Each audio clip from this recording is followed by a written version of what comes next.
este día, como lo hacemos cada semana, cada día jueves, para poder pensar en la identidad bautista. Quisiera invitarles a que oremos y busquemos al Señor con todo el corazón y luego empezamos desde donde nos quedamos la semana anterior. Vamos a orar. Señor, gracias por tu misericordia, por sostenernos.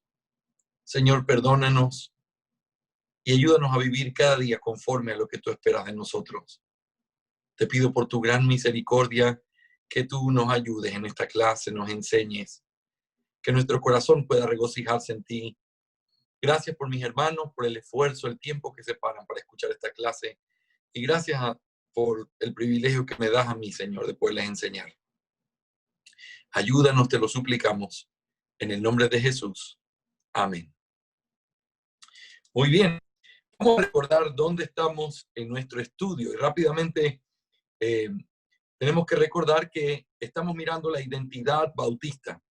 Al mirar la identidad bautista, mi propuesta ha sido a lo largo de toda esta clase el hecho de poder mirar esa identidad a la luz de lo que la confesión bautista de fe nos dice de cuál es la fe o cuál fue la fe original de los bautistas particulares cuando nacieron en Inglaterra en los años 1600. Ahora, hemos analizado 3 cosas claves y nos encontramos en la tercera en esta clase. Pero lo primero que analizamos fue que la identidad bautista, expresada en la confesión de fe, es una identidad ortodoxa. Lo cual hicimos, o la forma en que comparamos o llegamos a esa conclusión, fue mirando a través del credo de los apóstoles la fe bautista expresada en la confesión de fe. Y nos dimos cuenta de algunas cosas importantes. No solamente lo firme que se presentan las doctrinas ortodoxas como la segunda venida de Cristo, la resurrección corporal, el castigo eterno, el hecho de la Trinidad, la deidad del Hijo, la deidad del Espíritu. No solamente vimos eso, sino que también vimos que mucho del lenguaje prestado, que es, mejor dicho, que mucho del lenguaje que se utiliza en la confesión ha sido un lenguaje prestado de todos estos credos y confesiones de la iglesia, y entre ellos el credo de los apóstoles. Ha sido confesado de una manera tan clara, no solamente usando el lenguaje, sino también usando el orden. Ya habíamos hablado de que se va presentando de la misma manera, de la forma trinitaria que se presenta en el credo de los apóstoles. Pero luego analizamos la doctrina de la reforma en comparación con nuestra confesión de fe para tratar de demostrar que la confesión de fe y la identidad bautista son una identidad y una confesión reformada. Y lo hicimos analizando las 3 solas primeras de la reforma, la sola gratia, la sola fide y la sola escritura.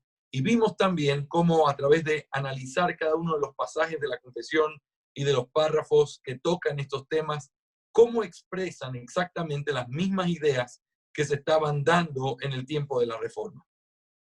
El día de hoy, y en las clases que hemos estado viendo en estos días, estamos mirando una tercera parte de nuestra identidad, lo cual, a diferencia de la primera y la segunda, que nos hacen vernos en común con nuestros hermanos presbiterianos o con todos los paedobautistas y también con los hermanos que son producto de la reforma. Tanto la ortodoxia como la parte reformada hace que nosotros caminemos en las mismas doctrinas.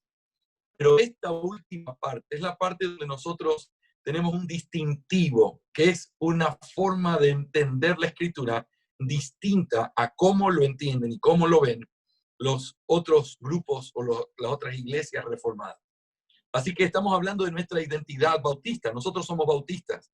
Y aunque hoy pareciera algo tan evidente, pastor, evidentemente estamos hablando de identidad bautista, debemos ser bautistas. El punto es que nuestra identidad no es simplemente un asunto de cómo bautizamos o quiénes son miembros de la iglesia, sino que tiene que ver, les había explicado, con respecto a todo un tema de cómo se interpreta la palabra de Dios. Al igual que las iglesias reformadas, nosotros al ser reformados entendemos el trato de Dios con los hombres a través de pactos. Ese trato de Dios con los hombres a través de pactos tiene diferentes formas de verlo y en eso nos distanciamos de nuestros hermanos paedobautistas. Habíamos hablado en nuestras primeras clases que no solamente se trata de una doctrina diferente, sino que el principio de todo es que tenemos una hermenéutica diferente. Y habíamos hablado de eso al considerar el capítulo 1 de la confesión de fe, el párrafo 6, cuando nuestra confesión de fe hizo una edición diciendo claramente que no es igual que como los paidobautistas lo entienden. En estas buenas y necesarias consecuencias, ellos lo utilizan aplicándolo a todos los principios, incluyendo las ordenanzas o incluyendo los mandatos o las leyes positivas. Y nosotros habíamos dicho que nosotros entendemos la gran utilidad de la lógica como parte de la revelación de la imagen de Dios en nosotros. La Biblia fue dada para ser interpretada a través del razonamiento, a través de la lógica, a través de unir puntos. Sin embargo, tenemos límites cuando tenemos que referirnos a cómo unimos los puntos. No podemos llegar a través de razonamiento a cosas que solamente podemos llegar a través de lo que Dios revela en su palabra. Y esa es la gran diferencia entre nuestro entendimiento y el entendimiento paedobautista. Nosotros comenzamos a ver entonces, en primer lugar, obviamente, la distinción que hay entre nuestro entendimiento, la teología del pacto, y el entendimiento que los paedobautistas tienen. Pero ahora estamos en nuestro segundo punto, y lo empezamos la semana anterior. Estamos mirando la confesión bautista de fe y la doctrina de la iglesia. Como habíamos hablado ya, la doctrina de la iglesia es la parte final, es la forma externa de cómo se ve todo lo que uno entiende internamente. Si tú quieres ver la doctrina de una iglesia, mira cómo es su eclesiología. Por cierto, muchas eclesiologías prácticas de muchas iglesias revelan muy poco entendimiento de la palabra. Por eso, la eclesiología es un asunto importantísimo. No es solo, hay diferencias, hay diferentes gobiernos. No, no, no. Es un tema de entendimiento de la Escritura. Y nuestra doctrina de la iglesia es una doctrina diferente a la doctrina que se encuentra en Westminster. Y vuelvo a introducir algunas de las cosas que dije la semana anterior. El capítulo 26 en nuestra confesión es lo equivalente, por decir así, al capítulo 25 de la confesión de Westminster. Pero el capítulo 25 de la confesión de Westminster tiene solamente ciertos capítulos hablando del concepto universal de la iglesia. Nuestra confesión de fe, siguiendo el patrón de lo que hicieron los congregacionalistas en la Declaración de Savoy, que fue una edición de la confesión de Westminster hecha por personas que tuvieron un mejor entendimiento en la parte eclesiológica. Entonces ellos, sin cambiar la confesión, la edición que estaban haciendo, lo que hicieron fue, en un documento aparte llamado la plataforma, lo que ellos hicieron fue poner ciertos principios prácticos de cómo se manejaba el concepto de la iglesia local. Nuestra confesión de fe tomó esos conceptos de la plataforma, producto de la reunión de Savoy, y nosotros lo implementamos en el capítulo 26. Por eso, nuestro capítulo 26 tiene 15 párrafos, porque no solamente trata como la de Savoy o la de Westminster con la iglesia universal, sino que también trata con los asuntos de la iglesia local. Ahora bien,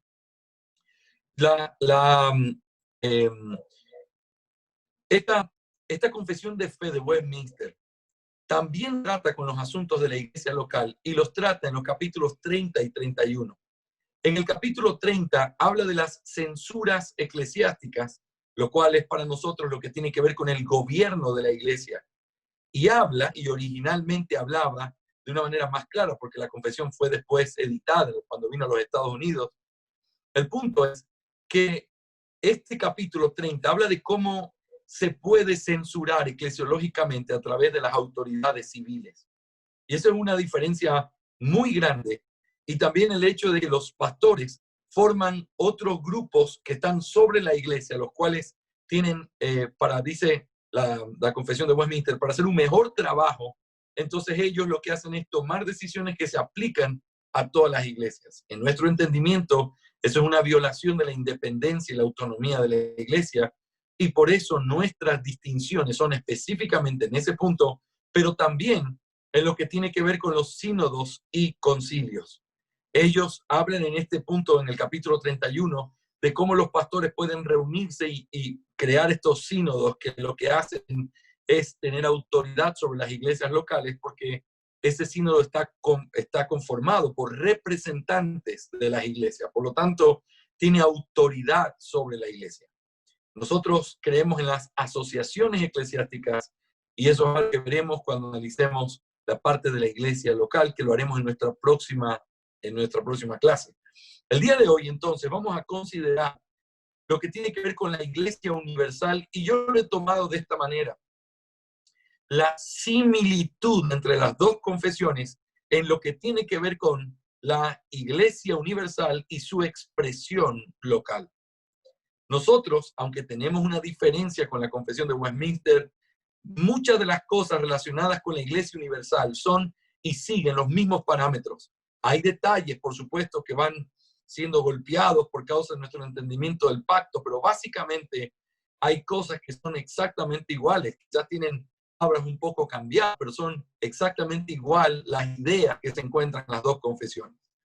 Empezamos hablando nuestra semana anterior con respecto a la identidad de la iglesia universal, y nosotros hablamos de que tanto la una confesión como la otra afirman que existe una iglesia universal, y yo les explicaba de aquel grupo de bautistas llamados los landmarquistas, que lo que hicieron fue hacer una distinción entre no existe iglesia universal y entonces lo único que hay es iglesia local. Por lo tanto, las iglesias locales son aquellas que Cristo dijo que siempre estarían sobre la tierra. Por lo tanto, ellos tratan de buscar en un nombre denominacional o en un tipo de iglesia, y lastimosamente lo encuentran en la iglesia bautista.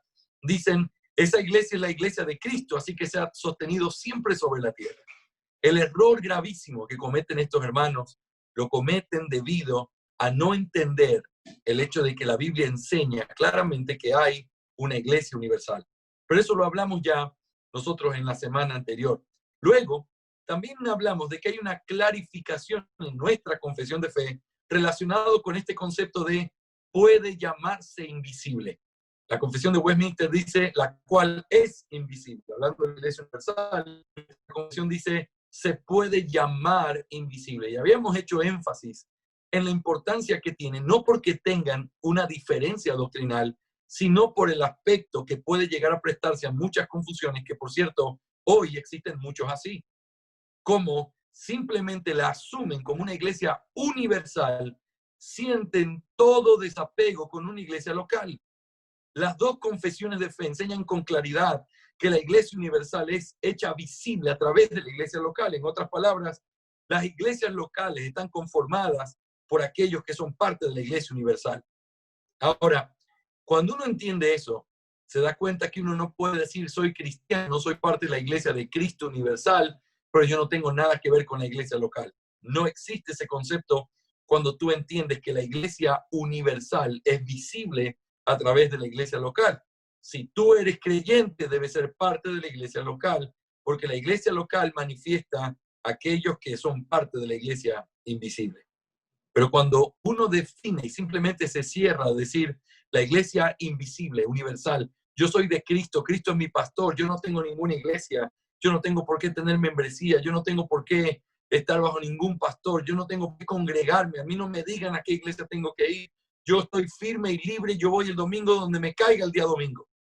Ese aspecto es un aspecto completamente erróneo, un aspecto que no es parte de la visión escritural de cómo nosotros debemos entender este aspecto de la iglesia universal. Si tú eres parte de la iglesia universal, debes ser parte de una iglesia local. ¿Sabes por qué? Porque la iglesia local es la manifestación visible de la iglesia universal, que puede ser llamada invisible, pero que no es invisible en el sentido absoluto, porque esta iglesia está hecha visible a través de las iglesias locales. En tercer lugar, vimos también de quiénes estaban compuestos la iglesia universal. ¿Quiénes componen la iglesia universal? La iglesia universal está compuesta por todos aquellos que han creído en el Señor Jesucristo desde el principio del mundo, desde que fue creado el mundo, hasta el día que el Señor vuelve en gloria por segunda vez. Hay un conflicto aquí tratando de hacer una distinción, sobre todo en la visión dispensacionalista. La división tan marcada entre Israel y la iglesia hace ver y menosprecia el concepto de la iglesia de Dios, poniéndolo como simplemente algo novedoso del nuevo pacto y algo que tiene que ver con un paréntesis dentro de la historia de la redención. La iglesia no puede sufrir ese golpe o esa forma tan incorrecta de humillar su importancia. La iglesia no es un paréntesis, la iglesia no es una novedad, la iglesia es el pueblo de Dios desde siempre y está compuesta por el pueblo de Dios desde siempre. Ahora, el debate que surge aquí es, pastor, si decimos eso, entonces, ¿cuándo empezó la iglesia? ¿Qué fue lo que pasó en Pentecostés? Y es una excelente pregunta, y déjame decírtelo así. Hay que hacer una distinción entre la iglesia como pueblo de Dios y la iglesia como la institución externa con sus ordenanzas y sus oficiales.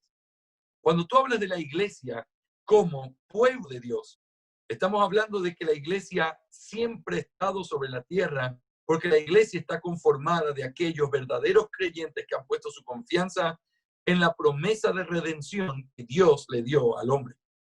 Pero cuando hablamos de la institución, evidentemente el nuevo pacto es la última y más grande de las revelaciones del pacto de gracia de Dios hombre. Y en ese pacto es en el que nos encontramos hoy. Ese pacto en el cual todos esperaban. Y en ese pacto hay una administración específica de cómo el pueblo de Dios debe conducirse. Y ahí es donde entra la iglesia como una institución. No había antes de eso padres, o no había antes de eso el concepto de la disciplina eclesiástica o el concepto de la cena del Señor, como nosotros lo vemos después. Pero el concepto de la iglesia siempre ha estado. La institución empezó cuando el Señor vino a la tierra, murió, resucitó y envió el Espíritu Santo en su lugar. Por lo tanto, cuando uno hace esa distinción, sin problema alguno puede entender la importancia que tiene esto en nuestra fe. Ahora, simplemente una connotación rápida. Estoy haciendo un repaso muy rápido, pero quiero que esto quede asentado en tu mente. El punto es que cuando nosotros pensamos de esta manera, lo cual yo creo que es la forma bíblica de pensar, entonces hay muchas cosas que se hacen más sencillas. Entonces Dios no tiene dos pueblos, sino que Dios tiene un solo pueblo, el cual está conformado por gente de toda lengua, toda raza y toda nación. Siempre fue así. Y entonces, como Dios tiene un solo pueblo, entonces, por causa de ese pueblo, el Señor, al tener un solo pueblo, solo hay una resurrección. Solo hay un momento en el cual Él vendrá y entonces a esos que son su pueblo los abrazará, enjugará sus lágrimas, los consolará por la eternidad y a los que no son su pueblo serán castigados por toda la eternidad. Esto simplifica la Biblia, simplifica nuestro entendimiento, no mediocremente simplifica, sino lo hace realmente como la Biblia lo enseña. Si tú prestas atención, y solo como un paréntesis, la Biblia nunca habla de 3, 4, 5 resurrecciones para vida. La Biblia habla de la resurrección para vida como una y la resurrección para muerte como otra. La Biblia nunca expresa que los creyentes del Nuevo Testamento resucitan en un momento y los creyentes del Antiguo en otro, como que fueran diferentes eventos. Eso es una cosa creada por el hombre, acomodada a un sistema que se le impone a la Escritura. No es la enseñanza de la Escritura.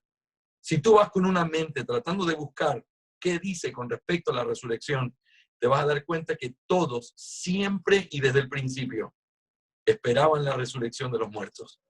Esa resurrección de los muertos no está dividida, no tiene que ver con simplemente unos aquí y los otros allá, sino a través de el hecho del día glorioso, el día de Jehová, que se habló tantas veces en el Antiguo Testamento. Ese día glorioso un día llegará y los muertos en Cristo resucitarán primero y también resucitarán después los que no murieron en Cristo para perdición eterna. Así que entender esto no solamente afecta tu entendimiento de la iglesia, entender esto afecta tu entendimiento de lo que tiene que ver con la resurrección y la esperanza del pueblo de Dios. Así que es solo un paréntesis para meditar y pensar en la utilidad que tienen estos temas. Luego, hablamos la semana anterior de la parte de la esencia visible e invisible que tiene la iglesia local. Y analizamos el párrafo 2 de la Confesión Bautista y el párrafo 2 de la Confesión de Westminster y analizamos juntos qué era lo que éstas decían. Y nos dimos cuenta que no hay una diferencia entre la visión de la iglesia visible y la iglesia invisible. Ahora bien, solo quiero hacer un detalle pero bien importante con respecto a eso. Y ese detalle es, lastimosamente, hay una inconsistencia de parte de la confesión de Westminster y de la fe paido-bautista por causa de su entendimiento del pacto, en el cual ellos no pueden simplemente hablar con tanta claridad sobre el tema de la iglesia visible como una representación de la iglesia invisible, porque de alguna manera hay una separación con respecto a sus hijos. ¿Son sus hijos parte de la iglesia? Bueno, sí, porque los bautizan. Pero entonces, ¿son ellos creyentes? No, porque ellos dicen, no, el bautismo no es para salvación. El bautismo es solo como una marca distintiva de los hijos del pueblo de Dios. Ah, pero entonces la marca los hace parte de la iglesia visible, pero no son parte de la iglesia invisible. Eso es una inconsistencia muy seria que no se puede sostener. Por eso, todos los que llevan la marca visible son parte de la iglesia invisible. Por eso solo pueden ser bautizados los creyentes, porque aquel que se bautiza se ingresa a la membresía de una iglesia local, y aquel que ha sido bautizado se bautiza porque ha sido ingresado anteriormente a la membresía de la iglesia universal. Así que no hay inconsistencia. La consistencia viene en la doctrina bautista, al decir, es una iglesia invisible que se hace visible a través de la iglesia local. Aunque la confesión de Westminster pueda decir algo parecido, no es exacto en su aplicación, porque realmente ellos no creen que todos los que forman parte de la iglesia visible son parte de la iglesia invisible. No pueden creerlo, porque entonces tendrían que afirmar que todo el que se bautiza es salvo, y como los niños son bautizados en sus iglesias, entonces tendrían que afirmar la regeneración bautismal, lo cual es una herejía, y ellos no lo hacen. Así que la única cosa que queda es una inconsistencia que es por causa de su entendimiento de la doctrina del pacto. Ahora bien, espero haber sido claro sobre eso, espero haber aclarado algunas dudas quizás de la semana anterior. El día de hoy quiero considerar las últimas dos cosas que tienen en común la confesión bautista de fe y la confesión de Westminster con respecto a la Iglesia Universal. Y quiero volver a hacer este paréntesis. Aunque tenemos el concepto igual de la Iglesia Universal y la idea de la esencia visible, invisible de la Iglesia Universal, hay diferencias por causa de la teología del pacto. Y las diferencias no son en cómo lo decimos, sino en si somos consistentes con lo que decimos o no. Y ellos no son consistentes. Eso me lleva a la tercera igualdad que hay entre la confesión bautista y la confesión de Westminster con respecto a la teología del pacto. Perdón, con respecto a la Iglesia Universal. Y eso es la perpetuidad de la Iglesia Universal. La perpetuidad de la Iglesia Universal. Y con perpetuidad quiero decir que la Iglesia Universal es indestructible. Que la Iglesia Universal siempre estaría sobre la tierra y siempre estará hasta que Cristo venga. Ahora, hay un contraste que las dos confesiones hacen con respecto a el concepto de la iglesia local. Porque aun cuando la iglesia local es una parte visible de la iglesia universal, las iglesias locales están sujetas a errores y están sujetas incluso a pervertirse, dañarse y convertirse en sinagogas de Satanás. ¿Por qué? Por muchas razones, por el pecado del hombre. Sin embargo, a pesar de que la iglesia local pueda pasarle eso, la iglesia universal permanece, porque esa es la promesa del Señor. Y esta distinción de la perpetuidad de la iglesia universal y la vulnerabilidad de la iglesia local son aspectos importantes que se ven en el párrafo 3 de la Confesión de Fe de Londres y en el párrafo 4 de la confesión, 4 y 5 de la confesión de Westminster. Déjame leértelo para que veas cómo se presenta aquí. La confesión bautista dice en el párrafo, capítulo 26, párrafo 3, dice lo siguiente. Las iglesias más puras bajo el cielo están sujetas a la impureza y al error. Y algunas han degenerado tanto que han llegado a ser no iglesias de Cristo, sino sinagogas de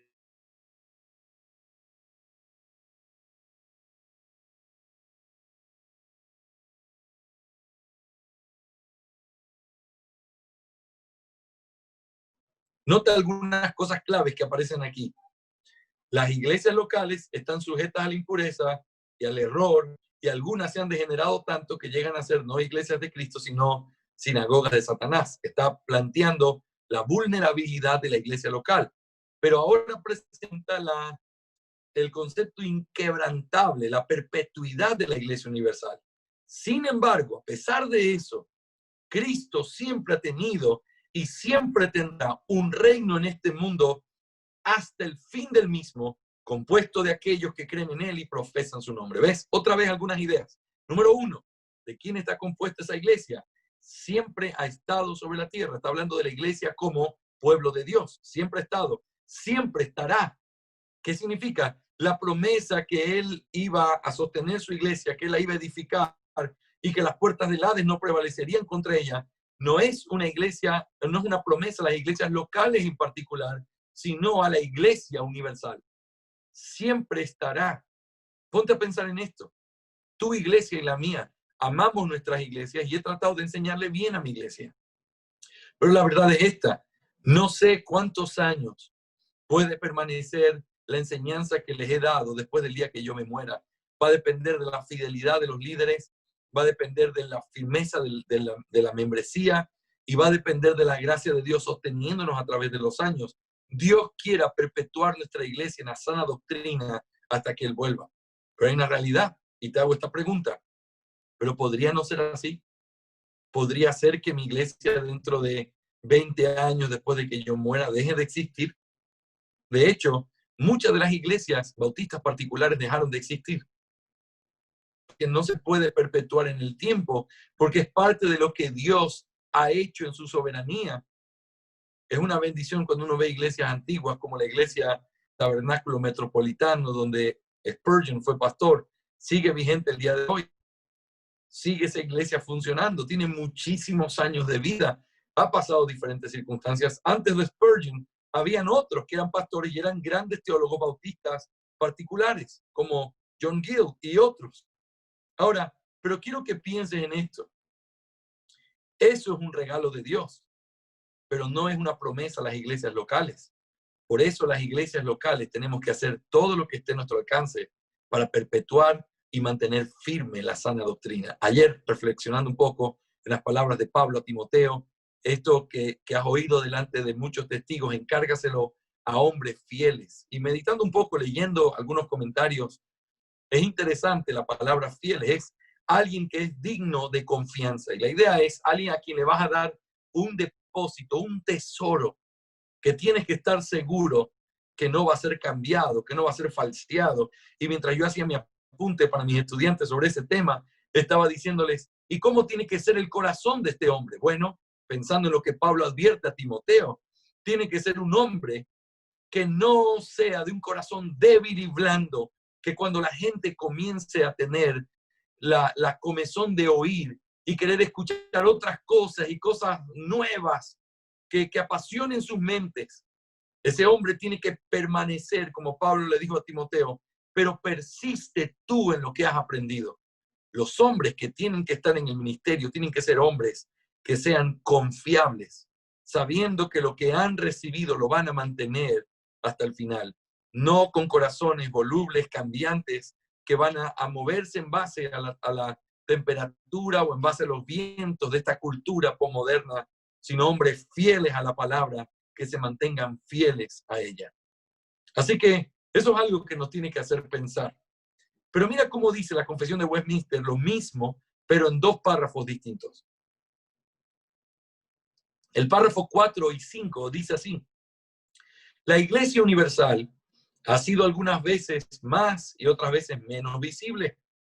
Las iglesias locales, las cuales son parte de la Iglesia Universal, son más puras o menos puras, según como sea enseñada y abrazada la doctrina del Evangelio, se administran los sacramentos y se celebren en ellos con mayor o menor pureza la adoración pública. El párrafo 5 dice, las iglesias más puras bajo el cielo están sujetas tanto al error como a la impureza, y algunas se han degenerado tanto que han llegado a ser no iglesias de Cristo, sino sinagogas de Satanás. Sin embargo, siempre habrá una iglesia en la tierra para adorar a Dios conforme a su voluntad. Hay ligeros cambios.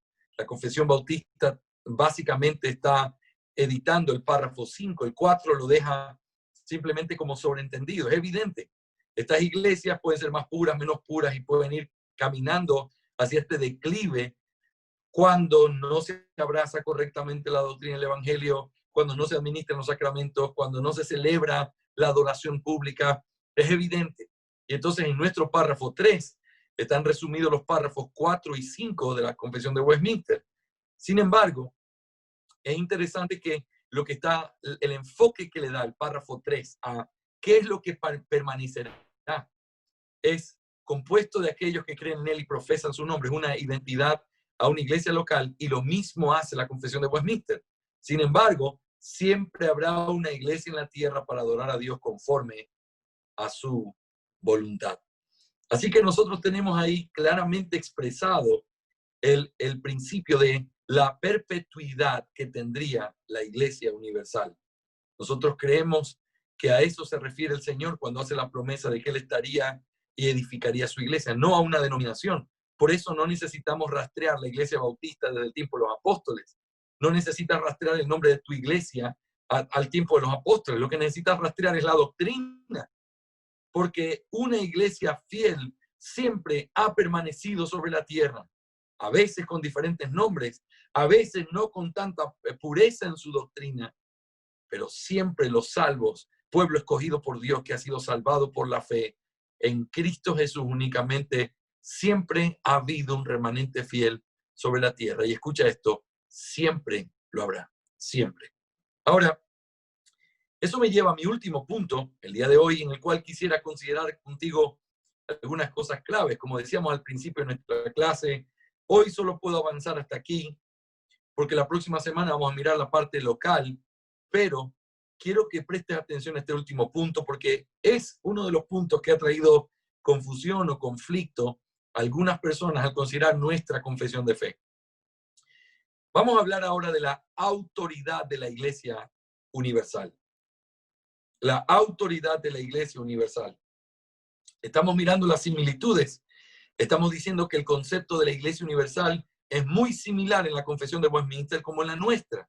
Pero ahora, al considerar esto, también cuando se refiere a quién es la autoridad de la Iglesia Universal, está claramente estipulado también que Cristo es esa cabeza. Y eso está referido en los dos párrafos, tanto el párrafo 4 de nuestra confesión como el párrafo 6 de la Confesión de Westminster. Mira lo que dice el párrafo 4 de nuestro capítulo 26. La cabeza de la iglesia es el Señor Jesucristo, en quien por el designio del Padre, todo el poder requerido para el llamamiento, el establecimiento, el orden o el gobierno de la iglesia está suprema y soberanamente investido. No puede el Papa de Roma ser cabeza de ella en ningún sentido, sino que él es aquel anticristo, aquel hombre de pecado e hijo de perdición, que se ensalza en la iglesia contra Cristo y contra todo lo que se llama Dios, a quien el Señor destruirá con el resplandor de su venida. Este es uno de los párrafos controversiales, o esa parte es una parte controversial, y eso quiero tratar en nuestra última parte de la clase. Pero mira lo que dice el párrafo 6 de la Confesión de Westminster, muy parecido también. No hay otra cabeza de la iglesia excepto el Señor Jesucristo, ni puede el Papa de Roma en ningún sentido ser cabeza de ella, sino que es aquel anticristo, aquel hombre de pecado, el hijo de perdición que se exalta a sí mismo en la iglesia contra Cristo y contra todo lo que es Dios. Así que tú puedes ver aquí claramente el tema de cómo se habla de la autoridad de la Iglesia Universal. Solo quiero hacerte este comentario. El párrafo 3 de la Confesión de Westminster es un párrafo que, por decirlo así, está fuera de lugar, o lo quisieron poner ahí, cuando este debería estar realmente unido al concepto de la autoridad. Los bautistas fue lo que hicieron. No hay nada distinto, simplemente el orden lógico. Hablamos de que la iglesia es universal, es invisible, pero es también local, visible, y al mismo tiempo es indestructible, pero al mismo tiempo tiene la autoridad basada en Cristo Jesús. Ahora, vamos a hacer algunos comentarios. Primero, quiero que hablemos de lo que significa el párrafo, de lo que el párrafo está tratando, y luego voy a tomar en los minutos que me quedan el concepto del anticristo como el Papa y toda la conexión que se hace aquí. Muy bien. ¿De qué habla? En primer lugar, quiero decirte bien clarito, la Confesión de Londres y la Confesión de Westminster no están hablando de escatología en este punto. Hacen la conexión y la referencia al Papa como al anticristo, que es un concepto escatológico, pero el fin de este párrafo no es escatología, es eclesiología. Así que no está tratando de ser un dogma lo que se está diciendo aquí. El dogma es quién es la autoridad de la iglesia. Ese sí es el dogma. Esa sí es la parte firme que tiene que ser aceptada.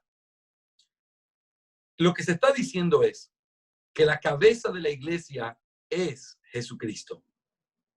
Y está contrastándose con la cabeza de la iglesia que no es el Papa. Ahora, tú sabes contra quién iba este concepto. El concepto iba contra los católicos romanos, hablando del Papa hasta el día de hoy, lamentablemente, como el vicario de Cristo en la tierra, la cabeza visible de Cristo en la tierra, la cabeza visible de la iglesia, y habla como alguien que tiene una autoridad en la iglesia por causa del lugar que Cristo supuestamente le dio. Ahora, el reclamo importante que vemos en este párrafo es que la cabeza, la única cabeza de la iglesia es Cristo Jesús, no el Papa. Ahora, quiero abrir mi lección sobre el tema de la iglesia, la autoridad de la Iglesia Universal. Yo te la pasé la semana anterior, espero que lo hayas leído o por lo menos analizado brevemente. Yo quiero que pienses conmigo el hecho de qué es lo que pasa con el Papa y por qué esta lucha tan grande. Antes de la Reforma, nosotros ya tenemos el testimonio de hombres como John Huss, que fue un hombre, un siervo de Dios en medio de la Iglesia Católica, que ya advirtió que el Papa no podía ser llamado la cabeza de la Iglesia porque Cristo era la única cabeza que la Iglesia podía tener. John Huss murió por causa de estas afirmaciones.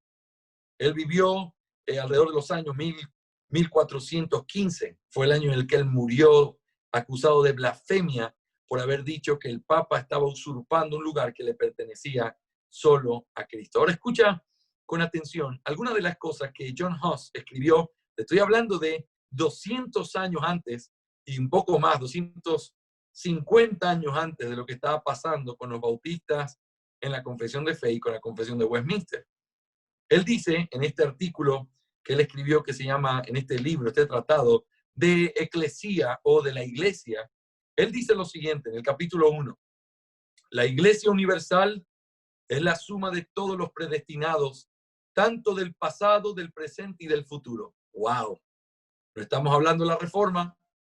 Este hombre vivió antes y estaba claro que los predestinados conformaban la Iglesia Universal, lo mismo que nuestra confesión declara. Capítulo 6. Señor omnipotente, tú eres el camino, la verdad y la vida. Ciertamente sabes cuán pocos son los que andan contigo en el tiempo presente, cuán pocos son aquellos que andan en humildad, pobreza, pureza, diligencia y paciencia. El camino de Satanás es ancho, muchos andan por allí. Ayuda a tu rebaño débil para que no te abandone, sino para seguirte hasta el fin en el camino estrecho. Capítulo 7. Ni el Papa ni los cardinales son la cabeza de la Iglesia Universal.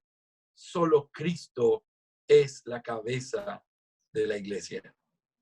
Y yo lo tengo aquí para que tú puedas después leerlo, pero él hace un énfasis precioso y por esto fue asesinado, por decir que el Papa no era la cabeza. Y como no era la cabeza, no tenía la autoridad para hacer todo lo que hacía, él estaba usurpando un terreno que no era el suyo. Ahora, ¿cuál es la pretensión de la Iglesia Católica con respecto al Papa? Esto es clave. Y quiero leerte algo que saqué de lo que los católicos expresan de manera formal. Esto lo tomé de un artículo en el 13 de febrero del 2017. Lo tomé de un artículo de catholic.net, que es una página oficial de la Iglesia Católica. Mira lo que dice. El Papa es obispo de Roma, vicario de Cristo, sucesor del príncipe de los apóstoles, sumo pontífice de la Iglesia Universal, patriarca de Occidente, primado de Italia, arzobispo y metropolita de la provincia romana, soberano del Estado Vaticano, siervo de los siervos de Dios. El más importante es el último, el de los siervos de Dios, que fue un título que fue acuñado por primera vez por el Papa San León Magno. Al Papa, obispo de Roma y sucesor de San Pedro, le toca ser el principio y fundamento perpetuo y visible de la unidad, tanto de los obispos como de la muchedumbre de los fieles. A él le corresponde confirmar en la fe a todos sus hermanos, es decir, a todos los católicos. El romano pontífice goza de esta infalibilidad en virtud de su ministerio cuando, como pastor y maestro supremo de todos los fieles que confirma con la fe a sus hermanos, proclama por un acto definitivo la doctrina en cuestiones de fe y moral. Esto es tomado del Catecismo de la Iglesia Católica. Sigue diciendo el artículo: es para todos los católicos una gracia muy especial el saber que las enseñanzas del Papa son las mismas enseñanzas que las enseñanzas de Cristo. Los católicos no creemos simplemente lo que dice el Papa, sabemos lo que dice el Papa, que es lo mismo que ha dicho Cristo. El Papa goza de esa asistencia especial de Cristo, de forma que no puede equivocarse en todo lo relacionado con la fe. Esta ayuda especial es lo que se llama la infalibilidad. Junto con el oficio de maestro está también el de pastor que Cristo le da a Pedro al final del Evangelio de San Juan. Por 3 veces Cristo le pregunta a Simón Pedro si le ama, y ante la respuesta afirmativa de Pedro, Jesús le ordena: apacienta mis corderos, apacienta mis ovejas, apacienta mis ovejas. 3 veces le pregunta y 3 veces le responde. Mayor confirmación que esta para darle el encargo de pastor universal de los hombres. Y así lo entendieron los apóstoles desde aquellos tiempos. Sabían que Pedro tenía un lugar privilegiado entre ellos por indicación del mismo Cristo. Por lo tanto, el sumo pontífice le corresponde también ser el pastor universal de la Iglesia Católica. Como pastor, debe guiar a las ovejas hacia los mejores pastos, debe ayudarlas en sus necesidades y dificultades. Yo espero que mientras yo leía esto, tú puedas seriamente considerar lo terrible de la blasfemia que los católicos hacen al sostener una fe como esta. Pastor universal de la Iglesia romana, la cabeza de la Iglesia, el vicario de Cristo, el representante de Cristo, el que está en lugar de Cristo sobre la tierra.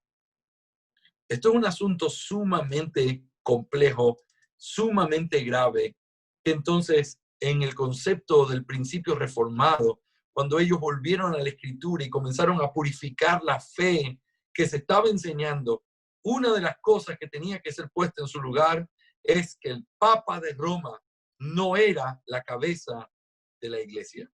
La cabeza de la Iglesia es solamente Cristo Jesús. Ahora, en el apunte, tú tienes todo lo relacionado con de dónde vino esa autoridad. Yo te enseño ahí que la autoridad es delegada porque el Padre se la dio. También después consideramos en este mismo apunte el hecho de que esa autoridad es una autoridad que fue dada con el propósito de establecer y perpetuar su iglesia. Y esa es la razón que la Biblia nos da de esa autoridad que recibió. Toda autoridad me es dada sobre el cielo y sobre la tierra. Por tanto, la autoridad es recibida para poder extender y poner el fundamento de su iglesia. Pero finalmente, Cristo es el Señor de la iglesia y eso nos lleva a las implicaciones claves de eso. Como Él es Señor, Él es el que tiene que regular todas las cosas que nosotros hacemos en el culto que ofrecemos para Él en su iglesia. Eso es lo que Pablo le dice a Timoteo, que es la iglesia del Dios viviente. Por lo tanto, las cosas se deben hacer como Él dice. Habiendo dicho esto, entonces tenemos que considerar este concepto del Papa como el anticristo. Una vez escuché, me parece que fue J.K. Bill, que dijo, mira, con todas las descripciones que se hacen del Papa, si él no es algo muy parecido a él. Esa es la descripción que él hace al final. Si no es el Papa, entonces es alguien muy parecido a él. Cuando tú lees en la Escritura, y por cierto, En nuestra visión amilenial de los eventos del futuro, nosotros creemos en un anticristo real, literal, físico, porque Pablo lo enseña. Y Pablo enseña que el fin del tiempo no llegará sino hasta que se manifieste el hombre de pecado, el inicuo que se sienta en el trono y que se levanta en todo lo que dice o adora a Dios. Estos conceptos han llevado a que por muchísimos siglos se sostenga que el Papa es el anticristo. Ahora bien, déjame explicarte solo esto y después te voy a decir qué pasó y después te puedo decir que eso no es un tema dogmático, que no te convierte ni en bautista reformado o no, y te voy a dar algunos ejemplos prácticos. El punto es, a través de la historia, y cuando tú ves la descripción del anticristo, el anticristo es alguien que ha estado sobre la sangre de los mártires, como dice el libro de Apocalipsis, que ha bebido el vino de sus muertes y asesinatos. Es alguien que ha estado sentado en el trono de Dios pidiendo que se le dé la gloria que le corresponde solamente a Dios. Y nosotros no podemos ver algo más sucio, corrupto o perverso en la historia que ver la historia de los papas. Definitivamente, los que afirmamos que el Papa es el anticristo, no estamos diciendo que es este Papa o que todos los papas han sido. Lo que estamos diciendo es la figura que él evoca, el lugar que él toma y lo que abiertamente él dice, tiene que ver con una figura en la cual él se pone en el lugar de Cristo. Anti tiene que ver también en lugar de. Entonces, anticristo, alguien que se pone en el lugar de Cristo, y el único que ha reclamado eso con tanta vehemencia a través de los años y que ha llevado a mucha gente engañada a través de los años, es el oficio del Papa. Ahora, sin ser dogmático, y te lo digo desde una perspectiva no dogmática, puede ser que yo esté equivocado y que todos los que creen esto estuvieran equivocados, como realmente creo que pasó en la historia.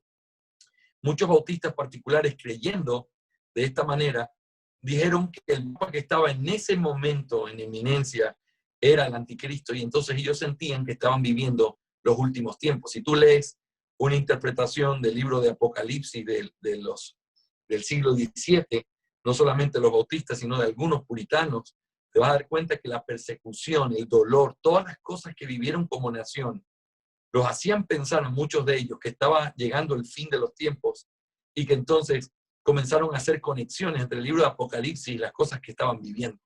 No podemos culparlos por eso, porque realmente lo que ellos vivieron fue algo que fue grande, fue terrible. Podemos decir, estaban equivocados, porque no fue así, porque la historia siguió, ahora vivimos más de 300 años después, y las cosas, seguimos esperando la aparición de ese hombre de maldad, todavía no ha llegado. Ahora, creo, igual que J.K. Bill, que si no es el Papa, o uno de los papas que esté en el momento cuando el Señor determine que sea el último tiempo, en el sentido de la aparición del anticristo, si no es uno de los papas, tiene que ser alguien muy parecido, con muchos de los reclamos, lo cual hace casi imposible, porque no hay nadie que tenga o que se pueda poner al lado del Papa en el sentido de todas las características similares al hombre de maldad que aparecerá. Ahora, no afirmo ni estoy diciendo que sea Francisco, ni que sea el próximo que vendrá o los próximos 3 que vendrán. Lo que estoy diciendo es, ese puesto es un puesto diabólico y es un puesto que ha sido puesto sobre la tierra como un reemplazo de Cristo de una manera completamente perversa. Así que es lo que podemos decir. El punto no es dogmático. Si tú no crees que el Papa es el anticristo, está muy bien. Te voy a decir una cosa, y para vergüenza mía lo digo. Mi profesor, el doctor Samuel Waldron, tampoco cree que es el Papa. Y lo digo para vergüenza porque en ese sentido soy un mal estudiante. Pero él, en su iglesia, en la política de su iglesia, él establece que ellos sostienen la confesión bautista de fe, salvo por 2 puntos. Y uno de esos es el hecho de que ellos no creen que el Papa sea el anticristo. Y entonces ellos creen que eso fue algo típico del momento en el que se escribió la confesión, tanto de los puritanos como de los que vivían ahí, como de los bautistas particulares, y que por lo tanto no debe tomarse como dogmático. En eso yo estoy completamente de acuerdo. No es dogmático. Alguien en nuestra iglesia no tiene que creer que el Papa es el anticristo, tiene que creer definitivamente que Cristo es la cabeza de la iglesia y nadie más. Pero ese punto es un punto que simplemente no es dogmático y puede haber una diferencia en lo que creamos con respecto a eso. Pero espero que algún día te conviertas al entendimiento y puedas afirmar que es el Papa. Es solo una broma. Ahora, quiero decirte una cosa final antes de concluir nuestra clase el día de hoy con respecto a la importancia que tiene este párrafo para lo que viene a continuación. Y otra vez, lastimosamente, tengo que volver a exponer la inconsistencia del concepto paido bautista. Mira, cuando uno analiza el ritmo o lo que conecta con lógica todos estos párrafos dentro del capítulo 26, te vas a dar cuenta de lo siguiente. Todo el párrafo, o todos los párrafos que aparecen aquí, y la conexión entre la iglesia universal y la iglesia local va conectado a través del concepto de Cristo y la autoridad que Cristo tiene. Escucha esto con cuidado. Dios escoge un pueblo. Dios le da ese pueblo a su hijo.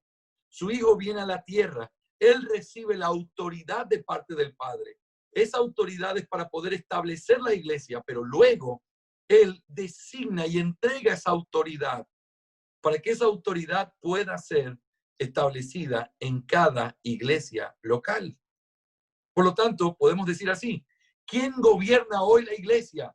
Cristo. ¿Pero cómo lo gobierna? A través de los escritos de los apóstoles. ¿Y cómo los escritos de los apóstoles están en la iglesia? Porque la iglesia se constituye como una iglesia en la cual los escritos de los apóstoles enseñan. Así que a través de esa derivación o esa conexión de la autoridad de Cristo, Cristo recibe autoridad y esa autoridad es entregada a los apóstoles. Los apóstoles reciben autoridad y esa autoridad, escucha bien, es entregada a la iglesia. Y aquí es donde encontramos inconsistencia gravísima con los paedobautistas. Los paedobautistas enseñan, como leímos en el párrafo 3 del capítulo 25, mira lo que dice, lo vuelvo a leer. A esta iglesia universal visible, Cristo le ha dado el ministerio, los oráculos y las ordenanzas de Dios para la reunión y perfección de los santos en esta vida y hasta el fin del mundo. Y por su presencia y espíritu, según su promesa, los hace eficaces para ellos. ¿Entiende lo que está diciendo? Cristo, a través de su autoridad, le da autoridad a la iglesia local. Y entonces la pregunta es, si la iglesia local tiene autoridad dada por Cristo, entonces la iglesia es una entidad con autoridad, sin pastores. Entonces, la iglesia es una entidad con autoridad, sin ningún consistorio fuera de la iglesia. Si la iglesia es la autoridad, ¿cómo se conecta eso con el hecho de pastores que tienen autoridad sobre iglesias locales? No es consistente con la verdad de la Escritura. Otra vez, ¿por qué no? Porque la autoridad no fue dada a los pastores en este sentido que se está hablando aquí. Definitivamente los pastores tienen autoridad y de eso vamos a hablar en la próxima clase. Pero estamos hablando aquí de la autoridad de Cristo. ¿En dónde cae este concepto de amarrar y desamarrar, de atar y desatar? Este concepto de aquellos que son recibidos por la iglesia y aquellos que son expulsados por la iglesia. Esa es la autoridad que tiene el hecho de constituirse como una iglesia. Eso radica completamente en la iglesia local. Por lo tanto, si esa es la iglesia y en eso radica la autoridad, ¿cómo entonces necesita de pastores para que exista una iglesia? ¿O cómo necesita de un consistorio o de un sínodo para que pueda tener autoridad sobre la iglesia? ¿Quién tiene la autoridad? Cristo. Cristo se la dio a sus apóstoles. Sus apóstoles se la dieron a los creyentes a través de la unión, a través del reconocimiento mutuo en las iglesias locales. Por lo tanto, como bautista, esto es un tema fundamental y yo espero que tú lo estés mirando y analizándolo. Es fundamental, mis hermanos, porque al hablar de este concepto, estamos diciendo que una iglesia es una iglesia sin pastores. Una iglesia tiene la autoridad, por lo tanto, de escoger a sus propios ancianos. No deben ser impuestos porque ella es la que tiene la autoridad. La iglesia es la que puede reconocer creyentes o quitar creyentes de ser reconocidos en expulsión y aceptación de miembros en la membresía de una iglesia. Una iglesia es la que tiene la autoridad dada por Cristo. Por lo tanto, nosotros creemos en la autonomía, autosuficiencia de la iglesia en ese sentido, que no depende de otras iglesias o no depende de simplemente un grupo de pastores que gobierna sobre esas iglesias. A veces cuando alguien viene a nuestra iglesia, pregunta, pastor, qué bueno que tengan esta iglesia en la ciudad. ¿Y cuál es la central? Y yo me río, esta es la iglesia central. Aquí no hay derivación de autoridad. Nuestra iglesia tiene autoridad, no porque venga alguien de los Estados Unidos a decir, esta iglesia tiene autoridad. Esta iglesia tiene autoridad porque la autoridad viene de Cristo y esa autoridad que se le confirió a Cristo se la dio a su iglesia para que la iglesia pueda establecerse y ser gobernada de la manera que él estableció. Así que esto es un asunto importantísimo. Y otra vez, les está hablando un pastor. No estoy menospreciando el oficio pastoral. El oficio pastoral tiene autoridad y por eso se les manda a los creyentes a obedecer y sujetarse a sus pastores. Pero el pastorado es una autoridad delegada por la iglesia. Y la iglesia recibió la autoridad delegada por Cristo a través de los apóstoles. Así que hay autoridad pastoral y hay autoridad en la iglesia. Y una iglesia bíblica tiene que aprender a conducirse respetando cada parte de donde el uno tiene autoridad y donde el otro tiene autoridad. El hecho, solo como un comentario, el hecho de que la iglesia tiene autoridad no significa que las cosas se hacen democráticamente. El hecho de que la iglesia tiene autoridad significa que para que alguien sea aceptado en la membresía, la iglesia tiene que evaluar su vida y aceptarlo como un creyente. Y para que alguien sea expulsado, no es algo unilateral de un pastor diciendo te vas, sino de una iglesia que al considerar su vida y ver que esa persona no es un creyente, entonces dejan de reconocerlo como un creyente por causa de sus obras. Esa es la autoridad de la iglesia. El pastor tiene autoridad para recordarle a la iglesia lo que Cristo le ha mandado. Eso no se pregunta, eso no se hace por votación, eso se enseña con autoridad, porque los pastores fuimos puestos como atalayas en el muro para poder hablarle todo el tiempo al pueblo y recordarles las palabras de Dios. Así que cuando uno entiende esa forma de mirar la autoridad, las cosas cambian para siempre y es mi anhelo que en la próxima clase de manera práctica podamos descubrir algunos de estos principios para el bien de nuestras almas. Hasta aquí nuestra clase el día de hoy.